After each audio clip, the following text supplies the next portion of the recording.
Bonjour à tous et bienvenue à notre podcast Was Spoken French. Je suis Antoine et aujourd'hui, nous allons parler des responsabilités professionnelles en français. Bonjour Antoine et bonjour à tous nos auditeurs. Je suis Gabrielle. Comme Antoine vient de le dire, nous allons découvrir comment parler de nos tâches et responsabilités au travail en français.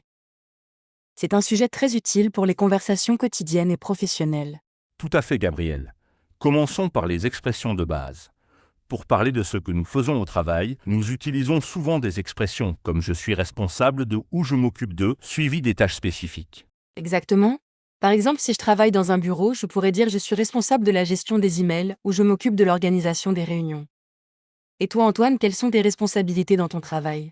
Dans mon travail, je suis chargé de la communication avec les clients. Cela signifie que je réponds aux questions des clients, je résous leurs problèmes et je m'assure qu'ils sont satisfaits de nos services. J'utilise souvent l'expression être chargé de pour décrire mes responsabilités principales. C'est intéressant.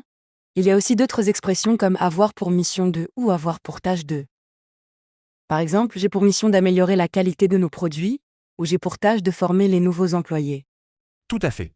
Et n'oublions pas les verbes d'action qui sont très utilisés pour décrire nos responsabilités. Par exemple, gérer, organiser, coordonner, analyser, créer, développer, superviser et bien d'autres encore. Ces verbes sont essentiels.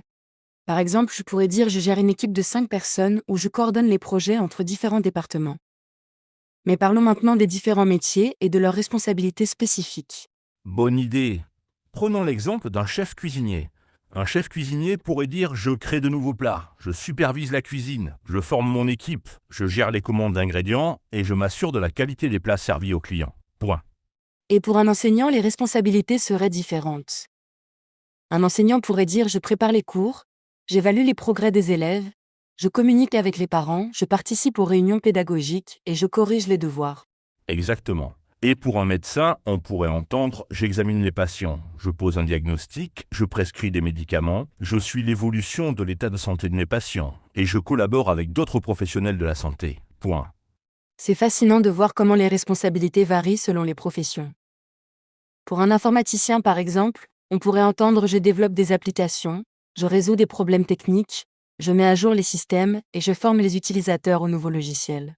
Et n'oublions pas les expressions pour parler de la hiérarchie et des rapports professionnels. On peut dire « je travaille sous la direction de »,« je rapporte direction de »,« je rapporte directement à » ou « je suis sous la responsabilité de » pour décrire à qui nous rendons des comptes. Tout à fait. Et dans l'autre sens, on peut dire je supervise, je dirige ou j'encadre pour parler des personnes dont nous sommes responsables. Par exemple, je supervise une équipe de 10 personnes ou j'encadre les stagiaires, point. Il est aussi important de savoir parler de nos objectifs professionnels. On peut utiliser des expressions comme « mon objectif est de »,« je vise à » ou « je m'efforce de ». Par exemple, mon objectif est d'augmenter les ventes de 10% cette année ou je m'efforce d'améliorer la satisfaction des clients. Point. Et pour parler des défis ou des difficultés dans nos responsabilités, nous pouvons utiliser des expressions comme je fais face à, je suis confronté à ou je dois surmonter. Par exemple, je fais face à des délais serrés ou je suis confronté à des problèmes de communication dans l'équipe. Point. Absolument.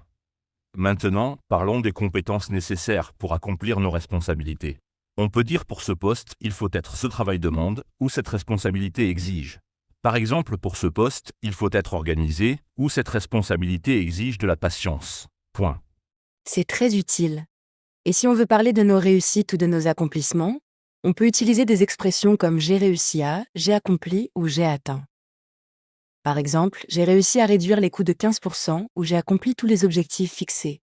Et pour parler de l'évolution de nos responsabilités, on peut dire « mes responsabilités ont évolué, j'ai pris en charge de nouvelles tâches ou mon rôle s'est élargi ».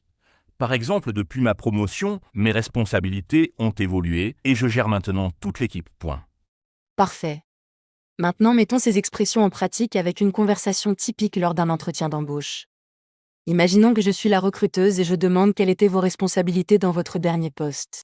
Dans mon dernier poste, j'étais responsable de la gestion des réseaux sociaux de l'entreprise. Je créais du contenu quotidien, j'analysais les statistiques pour améliorer notre stratégie et je répondais aux commentaires des clients.